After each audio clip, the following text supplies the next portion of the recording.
Libreng serbisyo alang sa mga kuwana ang halad sa kagamhanan sa dakbayan sa Dumaguete sa mga kababayenan atol sa pagsaulog sa National Women's Month karong Marso. Apil niini ang legal counseling, cervical screening, HIV testing and screening, skills training, Zumba sessions ug mga seminar ug forum alang sa kaayuhan sa mga kababayenan. Matod ni City Administrator Lilani Ramon, ang kaning mga programa haom sa mga pahinanglanon sa mga kababayenan. City Government of Dumaguete, clear off the gender focal point system, mao in charge sa atong mandatory 5% no na budget for that.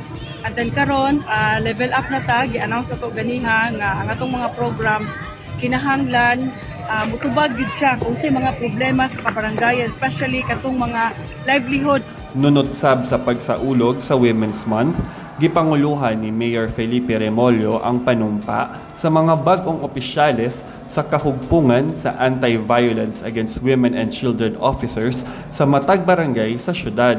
Kauban ni Mayor Remolyo si City Council Chair for the Committee on Women Maria Marife Cordova.